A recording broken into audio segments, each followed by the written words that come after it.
జమ్మూ కాశ్మీర్లోని రాంబన్ జిల్లాలో జమ్మూ శ్రీనగర్ నేషనల్ హైవేపై కొండ చర్యలు విరిగిపడ్డాయి. రోడ్డుపై కొండ చర్యలు విరిగిపడటంతో ట్రాఫిక్ స్తంభించింది. ముఖ్యంగా ట్రక్కులు గంటల తరబడి నిలిచిపోతున్నాయి. ట్రాఫిక్ క్లియర్ చేసేందుకు అధికారులు ప్రయత్నిస్తున్నారు. రేపు రోడ్డుపై పడ్డ బండరాలను తొలగించేందుకు యంత్రాలు పనిచేస్తున్నాయి. జమ్మూ కాశ్మీర్ ట్రాఫిక్ పోలీస్ జారీ చేసిన సూచనలు పాటించాలని రాంబన్ డిప్యూటీ కమిషనర్ ప్రజల్ని కోరారు. జమ్మూ శ్రీనగర్ జాతీయ రహదారి కాశ్మీర్ లోయని దేశంలో మిగిలిన ప్రాంతాలకు కలిపే ప్రధాన మార్గంగా ఉంది.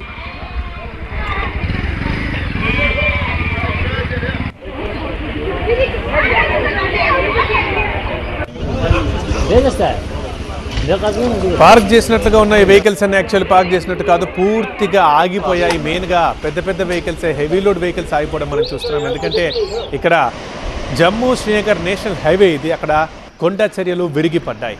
దీంతో ట్రాఫిక్ భారీగా స్తంభించిపోయింది. ముఖ్యంగా ట్రక్కులు గంటల తరబడి నిలిచిపోతున్నాయి. అలాగే ట్రాఫిక్ క్లియర్ చేసేందుకు అధికారులు అన్ని ప్రయత్నాలు చేస్తున్నారు. మరోవైపు రోడ్డుపై పడ్డ బండరాలను తొలగించేందుకు యంత్రాలు పనిచేస్తున్నాయి. జమ్మూ కాశ్మీర్ ట్రాఫిక్ పోలీస్ జారీ చేసిన సూచనలు పాటించాలి. ఈ సందర్భంగానే రాంబన్ డిప్యూటీ కమిషనర్ ప్రజల్ని కోరారు.